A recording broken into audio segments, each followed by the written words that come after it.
Kiitos, Matti, for that very warm welcome. Good evening, everyone. Hyvää iltaa. How did I do? Hyvää iltaa.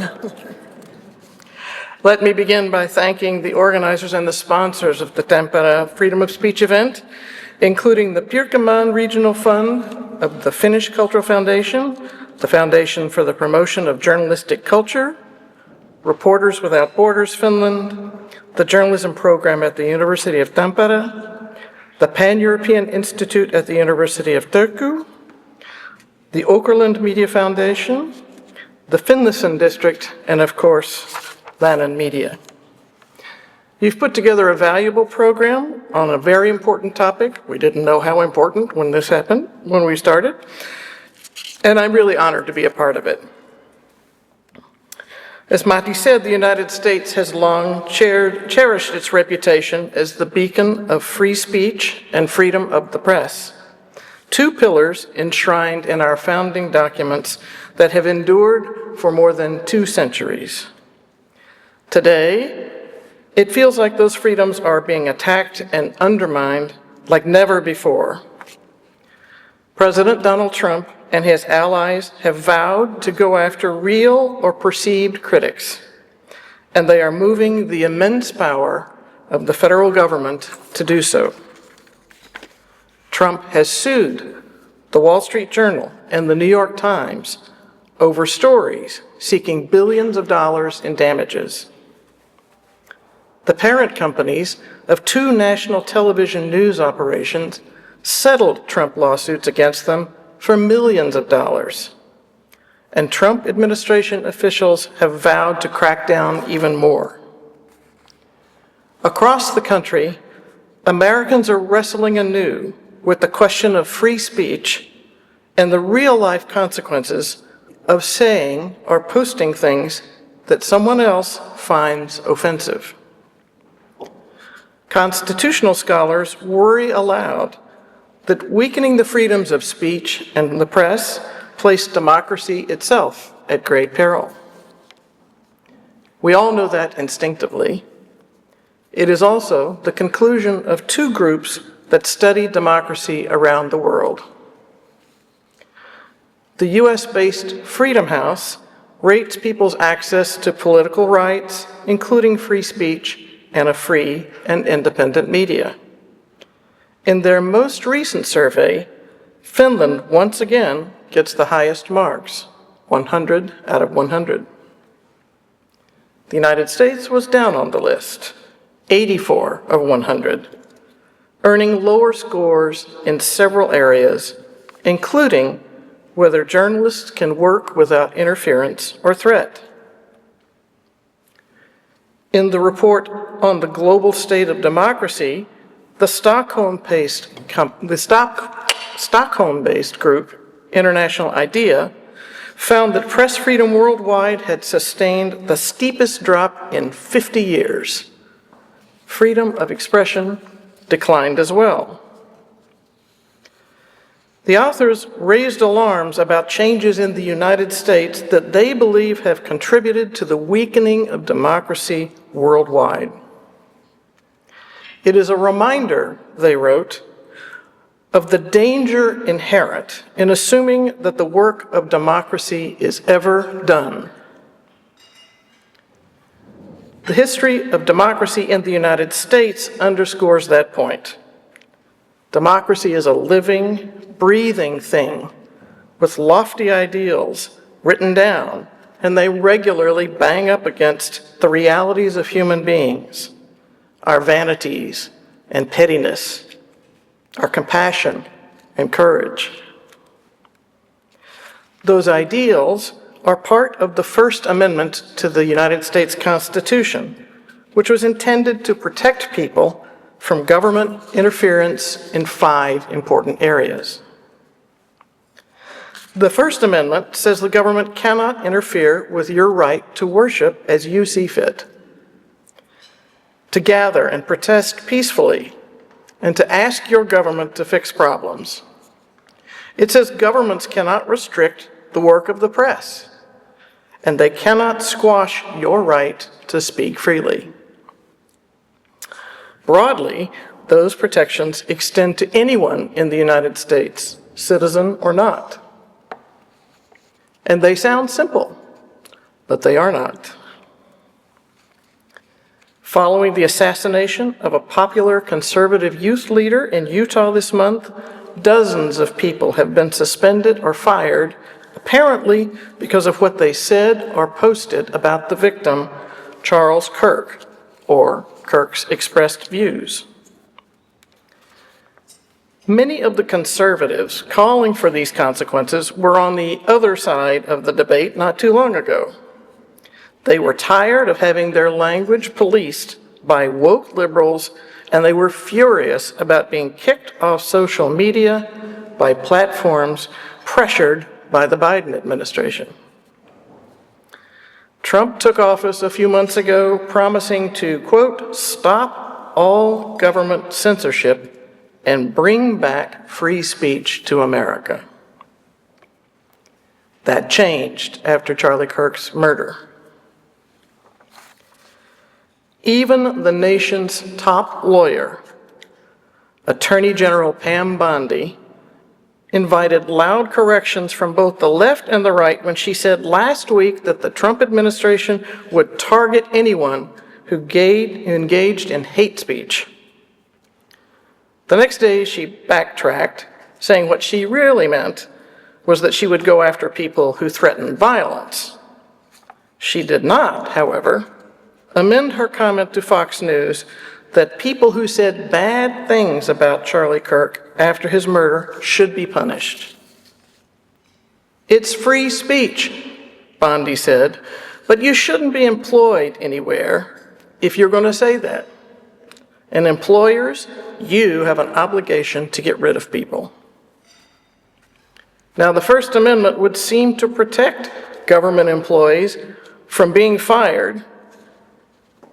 Still, people who work for local, state, and federal governments, schools, universities, have all been suspended or fired for what they have said since the assassination. We'll have to see how many of them decide to fight this issue in court and whether their challenges succeed. And while the current push is coming from conservatives, the online practice of sleuth, shame, and silence is a tactic that has been used by left-wing activists against people who they consider to be holding repugnant views. The free speech group Foundation for Individual Rights and Expression lamented this dismal cycle as an attack on free speech from all sides.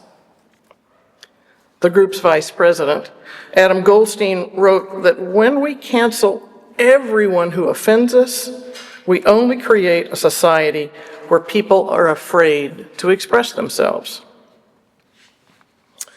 At the moment, given all of the expressing that is going on, it may not feel like anybody is holding back. In reality, we can't know who is keeping silent for fear of being fired or doxxed or just shunned by a neighbor. For decades now, colleges have been struggling with how to govern speech, trying to thread the needle of keeping students safe and exposed to many ideas at the same time. On many campuses, though, conflicts over the Israel-Hamas war have upended all their work. The state of Texas, where I grew up, used to have a pretty strong free speech protection on campuses. But after pro-Palestinian demonstrations last year, legislators enacted a new law that, among other things, bans all speech and all expressions on campus between 10 p.m. and 8 a.m. It is, of course, already drawing legal challenges, and one from a Christian student group who says that ban makes it impossible for them to have early morning prayers, and it hampers their ability to minister to fellow students. The First Amendment, their lawyers argue, protects speech 24 hours a day, 365 days a year. So when does your free speech become speech that makes me offended or angry or afraid? Proponents on all sides loudly claim their right to say what they want and to find reasons to shut down those who disagree with them. A hypocrisy that writer Nat Hentoff called free speech for me, but not for thee. The question has come up repeatedly before the United States Supreme Court, the nation's highest court and an equal branch of government to the presidency and the Congress. The court has been very clear, ruling again and again that the Constitution protects even speech that others may find heinous. In the mid-2000s, members of the Westboro Baptist Church regularly picketed military funerals with signs that said, "God hates fags." Church leaders said they believed God was punishing the United States for its tolerance of homosexuality. Near the funeral of one Marine killed in Iraq, the parishioners held up signs that said, "Fags doom nations," and "Thank God for dead soldiers." The Marine's family sued. The Supreme Court ruled that the picketers were protected by the First Amendment. Chief Justice John Roberts wrote the court's majority opinion, saying, quote, "Speech is powerful. It can stir people to action. It can move them to tears of both joy and sorrow, and, as it did here, inflict great pain. We cannot react to that pain by punishing the speaker," Roberts said. "As a nation, we have chosen a different course: to protect even hurtful speech on public issues to ensure that we do not stifle public debate." Now, the men, and they were all men, who framed the First Amendment had no particular reason to love journalism or journalists. The press of the day was pretty partisan and often quite vicious. Yet the framers recognized that to protect the rights of all, you cannot exclude the people who annoy you. But living up to that ideal is very hard. From day one, presidents have complained about the press and sometimes used the mighty power of their office to punish journalists and news organizations that they don't like. The second American president, John Adams, helped craft some of the documents that gave Americans great freedom. He also decided, and I want you to listen closely here, he also decided that it should be illegal to criticize the president. Congress agreed, so together they enacted a law that would fine or jail anyone who said anything or wrote anything that was critical of the president or the Congress. Dozens of newspaper editors were tossed in the clink, and one man was fined just for mouthing off about Adams in a bar. They were all clear violations of the First Amendment freedoms that had been enacted just 7 years earlier. Adams and his party were swept from power in the next election. The law expired and is considered a disaster for his legacy. President Franklin D. Roosevelt burnished a reputation as an affable pal of the White House press corps, regularly inviting them into his office for expansive chats.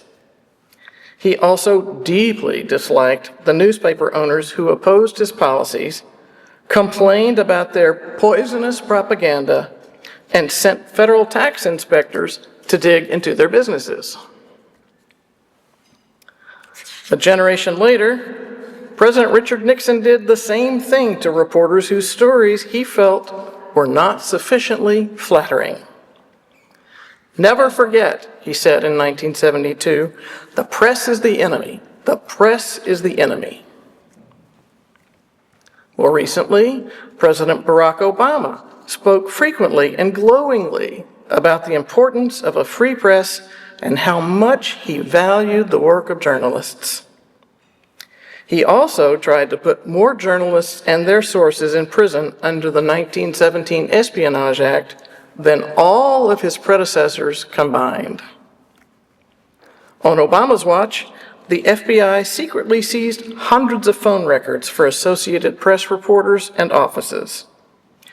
And in a different leak investigation, his FBI secretly monitored the movements and emails of a Fox News reporter whom they publicly called a co-conspirator, though he was never actually charged with anything. For years now, Donald Trump has called coverage he doesn't like fake news, and he repeatedly slams journalists as the enemy of the people. Unlike Obama and President Joe Biden, Trump does make himself available regularly to answer questions from reporters, including some he has labeled rude or nasty. What's different is that his administration now handpicks who's in the room, mixing reporters from pro-Trump organizations with those from traditional media outlets. And the White House has barred several of those traditional organizations from traveling with him or asking questions in the Oval Office after he complained about their coverage or editorial decisions. The Associated Press was first barred earlier this year over what to call the body of water that stretches from Cuba to Mexico, lapping the American coasts between Florida and Texas. A bay called the Gulf of Mexico for hundreds of years. On his first day in office, President Trump moved to rename several places, including that Gulf, which he christened the Gulf of America. Many news organizations and map makers complied. The AP did not. It said the Gulf is an international body of water and therefore not within an American president's power to rename. AP stories still call it the Gulf of Mexico, although they do note Trump's preference for calling it the Gulf of America. The Trump White House soon barred AP from the small group of reporters given access in tight quarters called the pool. The AP sued, saying it was being punished for speech, a violation of the First Amendment. Now, the case is still moving through the courts. Some access has been restored for AP journalists, but it is still limited. And access for other news agencies has been limited as well. The Wall Street Journal was barred from traveling with Trump after it ran a story about his ties to disgraced financier Jeffrey Epstein. Trump later sued the Journal over the story, seeking $20 billion in damages. I would note that despite that, the Journal's owner, Rupert Murdoch, attended last week's state dinner for Trump at Windsor Castle in London, outside London. Last week, Trump sued the New York Times, seeking $15 billion in defamation lawsuits that contends a series of articles and a book sought to disparage his reputation as a successful businessman. The Times called the lawsuit a meritless intimidation tactic. The judge struck it down a few days later, calling the document an overwritten, overblown exercise in public relations and setting strict new rules for any refiled suit. Trump had earlier sued ABC News and the CBS News program 60 Minutes. Both suits were settled out of court by the network's parent companies, which each agreed to pay millions to Trump's future presidential library. These two parent companies also took their late-night talk show hosts off the air. Trump disliked both men who'd made fun of him. CBS said it was ending Stephen Colbert's program next year because the show was losing money.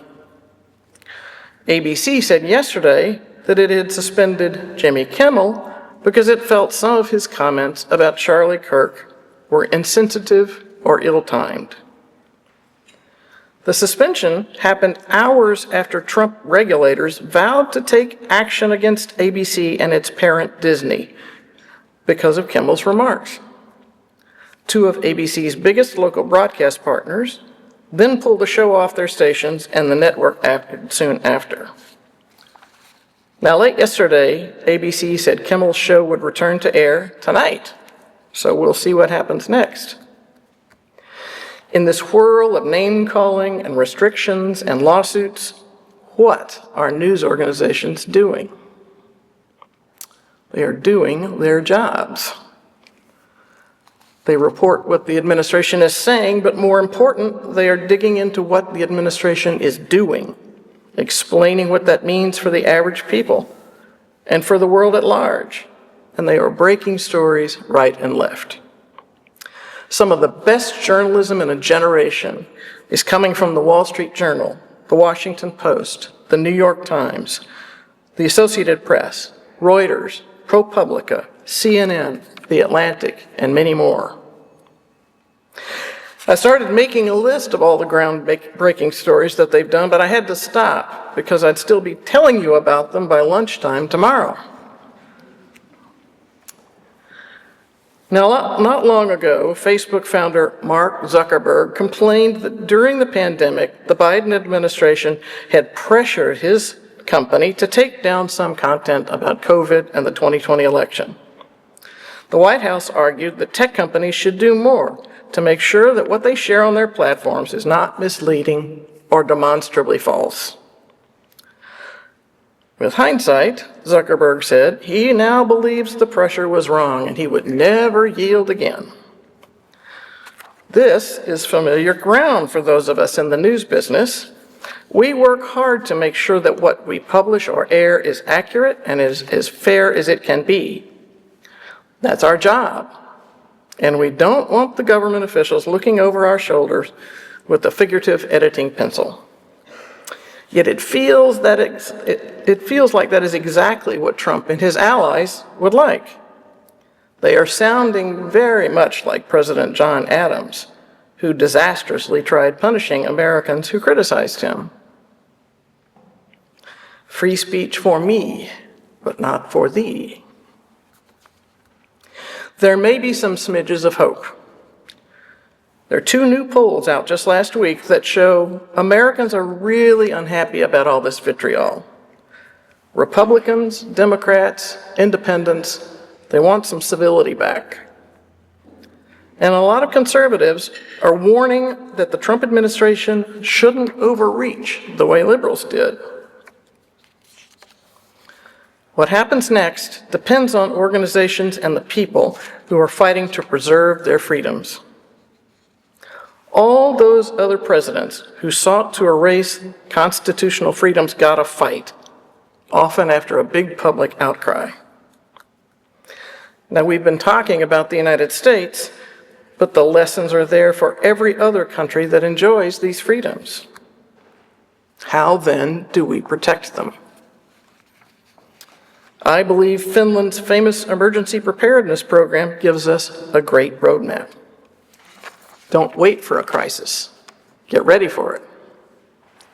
Use your freedoms every day. Pick a cause that you care about and find a way to help make it stronger. Volunteer. Give money. Raise your voice. Support your local news organization. Buy a subscription. Pay for their work. Engage, read, vote, repeat. And we're gathered in this beautiful building tonight because we all believe that free speech and a free press are both amazing gifts. History shows us that these freedoms can endure even the harshest attacks, but only if we fight for them. We who enjoy these freedoms cannot squander them through neglect or inattention. All those journalists and activists who have been jailed, maimed, silenced, killed, They do that for just a sliver of the freedoms that we already have. So we must do everything we can to keep those freedoms muscular and limber for today and for the generations that follow us. That is our sacred and shared responsibility, and the work begins right now. Thank you very much for listening. Kiitos teille kaikille.